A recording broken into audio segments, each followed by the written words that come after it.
Hi everyone, Aaron here for Zollotech, and iOS 18 launched this week, and this is it. It's time for the verdict. Also, iOS 18.1 Public Beta 1 released, or Beta 4, and also we had iOS 17.7. So there's lots to talk about as far as new features, Apple Intelligence, and the overall experience of iOS 18 with iPhone 16 Pro Max, iPhone 15 Pro Max, and your experience based off the YouTube community poll. We're at the time of this video in just under 24 hours. There's 29,000 votes and 431 comments. We'll take a look at some of your comments toward the end of the video to see how it went for you. Now, Apple launched the iPhone 16 series this week with the 16, 16 Plus, 16 Pro, and 16 Pro Max. And while I've been using it for a few days, Apple actually lit up the Apple Store on Fifth Avenue in New York City saying Apple Intelligence has arrived. In fact, my local store even had that on the actual window. This is a bit misleading as it actually hasn't arrived unless you're a public beta tester or developer, and it seems iPhone 16 was originally meant to have it at launch day, but they didn't have time to change the storefront or the stickers or branding. So it's still expected in October, but could be sooner than that. So I thought we'd talk about the Apple Intelligence rollout a little bit, according to Mac Rumors and Mark Gurman. Now, iOS 18.1 is the version that contains Apple Intelligence. The initial version will not contain all of the features either. We'll get some Siri updates with the new look if you've got a supported device. So if you press and hold, go into Siri, and sometimes it doesn't respond as you would expect. There we go. It's got a nice animation that goes along with it. And we'll have that along with suggested replies and messages I've shown before, the writing tools, cleanup in photos, memories in photos, notification summaries, which is really nice for messages and mail and other notifications, as well as phone call recording. And that does not include Apple Intelligence. You don't need that. And I showed that in my iOS 18.1 beta video. So you don't need that. Even on the iPhone 11, you can actually call, record, and transcribe. Now, iOS 18.2 is supposedly when Apple will start to roll out Apple Intelligence in different countries. So initially it will be in the United States, then they'll roll it out to Australia, Canada, New Zealand, South Africa, and the UK. That should contain things such as the Image Playground, Genmoji, and the ChatGPT integration, supposedly. iOS 18.3 would bring updates to Siri, maybe finally the mail upgrades we've been waiting for, and iOS 18.4 is expected next year in March with maybe more personal context and screen awareness. So lots of things to look forward to there, but it's odd that it didn't launch and they branded it that it's already out. So I think that's a little misleading on Apple's part. Now, when it comes to new features, well, there's a few new things to talk about in the iOS 18 and 18.1 updates. If you've actually been using your iPhone and it's experienced slow charging, you'll actually see that in the battery graph now in orange. So yellow means low power, green just means regular, and orange means that it's actually charging slowly. That could be due to the phone overheating or maybe heating up so it slows down, or even that it's at a high state of charge and then pulls back the overall power. One thing to note that I didn't really mention in the iOS 18 video is you can record spatial photos and videos for Apple Vision Pro. That's actually a setting in your formats under your camera settings where you have the option for spatial video for Apple Vision Pro. If the camera is compatible with it, basically in a line like the new iPhone 16, you'll be able to record that typically. However, I don't see it on things such as the iPhone 11, where typically they are in line, but we don't have that option. So if we go into our settings and we go to formats, we don't really see anything here. So maybe they'll bring it to older phones, but it looks like they're only going to include certain phones with that so far. Now, there's also another thing worth mentioning is maybe you recorded a video. So if you go into your photos after you've recorded a video, now this is a video I recorded for the AirPods 4 outside showing the decibel level of the lawnmower I was using.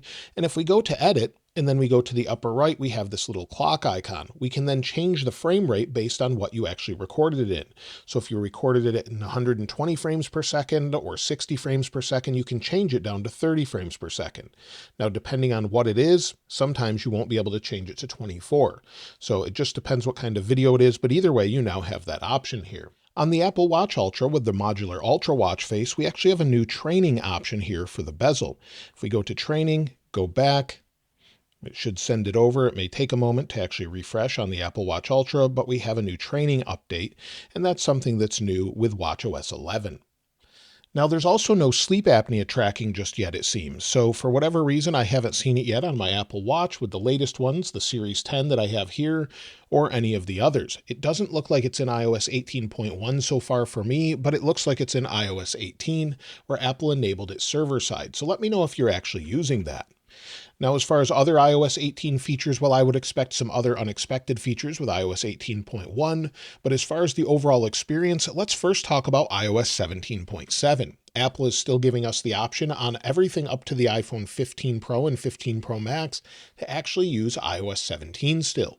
If you want to wait for iOS 18, make sure it's more stable, you have that option. And many people say iOS 17.7 is really good.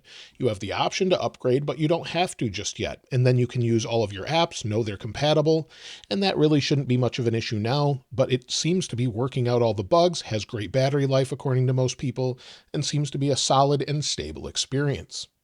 When it comes to iOS 18, while we didn't get a different build with the iOS 18 RC to public release, it does seem to be pretty good. Some people did get a new build when they got their iPhone 16 series. There will be a day one update, but it basically brings it up to the same version as iOS 18 on the public release for everyone else. It may be a slightly different build number, but it's the same update just for the iPhone 16 series devices with the camera capture option. Now, the overall experience of iOS 18 itself seems to be very smooth in general, except for maybe on some older devices. I have iOS 18 public releases on both of these phones, the iPhone 11 and 15 Pro Max, and in general, it seems to be a pretty decent, nice experience. That doesn't mean it's fast all the time. You'll see if I open music, it loaded a little bit faster, but that could be due to the Wi-Fi connection.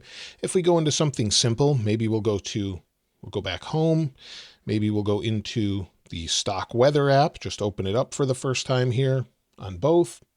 You'll see they're both pretty fast. So unless you're playing games or just scrolling really fast through something, in general, the overall experience has been pretty positive from most people, even on older phones.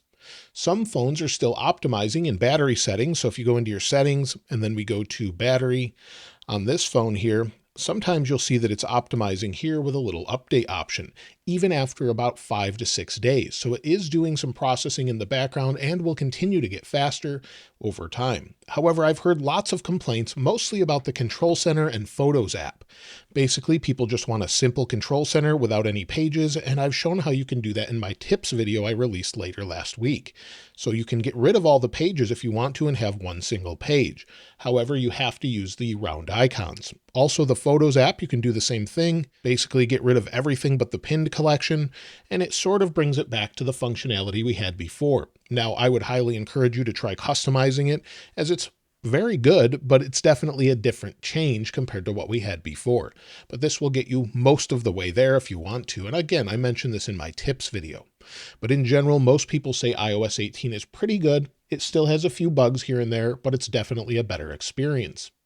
iOS 18.1 Beta 4 so far, though, well, that is pretty good with the exception of a few things. Siri is consistently more reliable this time, so if I press and hold on the button here, you'll see it activates Siri. However, it's not fully updated yet. Sometimes when you press and hold, you may have noticed earlier in the video, where you press and hold and it doesn't really do anything. So that seems to be an issue still.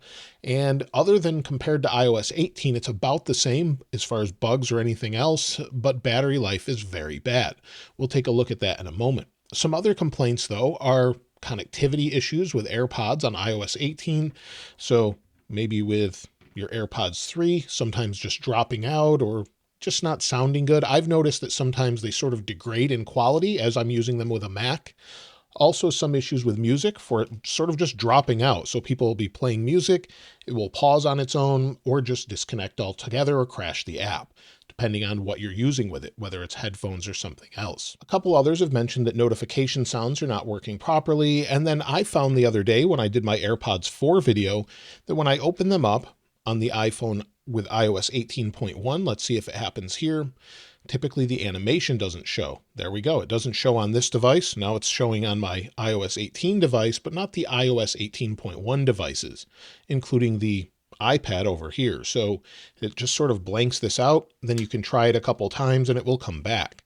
Let's see if these are updated yet, because I don't think they are. Maybe that's part of the issue. But if we go into AirPods 4, There was an update this week for it as well, 7A304. It looks like it's updated, so it looks like it's an issue with iOS 18.1. And speaking of releases, today actually Mark Gurman said there will be a slew of updates for iOS 18 that are in the works. The company apparently aims to reach a point of having no critical bugs in the operating system by the beginning of this week, which means iOS 18.0.1 could be as soon as Monday. We could see that, maybe even iOS 18.0.2 very quickly. It just depends on what they have to work on. Last year, Apple released them pretty rapidly after iOS 17, so I would expect something this week as far as a public release. Like I mentioned, we had that AirPods firmware update, and the odd thing is iOS 18 was removed for iPad Pro M4. Now, I do have it on my other iPad. This one is running iOS 18.1 or iPadOS 18.1. If I press and hold, you can see that here. But in general, it seemed to be okay for me, but apparently it was bricking some people's devices. So Apple's still working on that, again, leading me to believe we'll have iOS 18.0.1 very, very soon. And given that we're already on iOS 18.1 Beta 4 or Public Beta 1, I would think we're on a weekly cycle with iOS 18.1.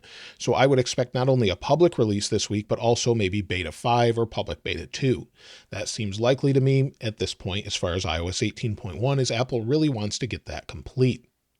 So all of those updates are coming very soon, I believe. But as far as battery life in this particular update, let's take a look. This is on an iPhone 16 Pro Max with iOS 18.1. So let's look at that first. And we'll go down to battery. We'll go to battery health. Let's go back here, battery health. You'll see I've only had 2 cycles on this phone with 100%, of course. And if we go to the last 3 days that I've been using it, yesterday I had 3 hours and 25 minutes of screen active time, 7 hours and 36 minutes of screen idle time. I used about 75% of my battery in that time. The first day, I only had about 1 hour and 31 minutes of screen on time and used almost 50% of the battery. That was the first day, so of course that's going to vary depending on how you're using it. However, those on iOS 18 are having better results. Thanks to Connor for sending this in, and this is on an iPhone 15 Pro Max with 90% battery health running iOS 18's public release. He had 5 hours and 42 minutes of screen active time, 3 hours and 53 minutes of screen idle time, and used about 70% of the battery or so, and that's pretty good. Most people are getting 6 to 8 hours or so on iOS 18's public release. It could be a little bit better, but for most people it seems to be pretty good compared to iOS 17.6.1. As far as the overall performance, well, I talked about that a little bit before. I really have no issues with performance, especially on the latest phone, but just on iPhone 15 all the way down to iPhone 11. Even some people on iPhone XS and XR say it's okay, with the occasional lag here and there. Like I showed you, opening basic apps is pretty good. So going into the camera seems to be pretty good. If you want to take a photo quickly, you can do that. No real issues unless you're playing very intensive games, it seems. Sometimes you will experience lag just going into an app and swiping home. So you'll experience that from time to time, but it seems to be much better than people expected, and the same as iOS 17 with no degradation in performance. When it comes to the overall heat, well, it's going to be very different measuring iOS 18 on the new iPhone 16 Pro Max. The phone stays incredibly cool all the time. Apple seems to have fixed the thermal issues, and we'll cover that in a review. But let's go ahead and take a look at the overall heat on iOS 18 and 18.1 between the 15 Pro Max and 16 Pro Max. On iPhone 16 Pro Max using iOS 18.1, we're at about 31 degrees Celsius. On the 15 Pro Max using iOS 18, we're at about 33 to 34 degrees Celsius. So that's actually a much better result just sitting here at idle with the screen on. Overall, it seems to be much, much better as far as the thermal management on the newest phones. Now, as far as the overall benchmarks, let's go ahead and run those and see what we get. Benchmarks completed, and on the left we have the iPhone 11 with iOS 18.1 Public Beta 1, in the middle the iPhone 15 Pro Max with iOS 18's public release, and on the right iOS 18.1 Public Beta 1 on the iPhone 16 Pro Max. Since we've taken a look at the iOS 18 on the 15 Pro Max consistently, we have 2,841 for single core, 6,724 for multi-core. I have seen better scores here, up in the 7,000s, typically if I run this a little bit more, but in general it's not bad, and this just gives you a general idea, so you can compare your phones with this. In fact, the iPhone 11 actually improved from the previous time. So you can see here it had a much higher multi-core score. So in general, I think it's doing pretty well. I wouldn't expect a difference as far as compared to iOS 17 too much just yet. When it comes to the overall experience, let's take a look at some of your comments and see what you had to say. Sprayarm said, iPhone 11 Pro Max running iOS 17.7. Battery is fantastic. At some point, we'll replace the phone. Not sure when. Battery life is at 74% and back glass has been shattered inside its OtterBox for who knows how long. Not in any hurry to jump to iOS 18. Matt the Mighty Meme said, iPhone 13, iOS 18. Performance has been fine, but battery life seems to be bad. Usually could get through the day on iOS 17 at the end on 30 to 50% battery life. Now I am left with 15 to 35% on iOS 18. Justin Cozell 9639 said, on iOS 18 with a 15 Pro Max. So far, so good. The battery life was trash at first, but was fine after a couple of hard restarts. My only real complaint isn't with the OS, but the battery health is horrible for this phone, considering I haven't had it 7 months, and it's down to 93%. Mike Archer, Haunted Soldier, said, iOS 18 on my new 16 Pro Max. Everything is quick and smooth, however, battery life still isn't great, just like my 15 Pro Max. Barely getting through the day on a full charge. Hope 18.1 fixes that. Brock Mister 25 said, I'm running iOS 18 on my iPhone 15 Pro Max, and overall it's been a good experience, with just some minor bugs. Connectivity with my AirPods has been an issue.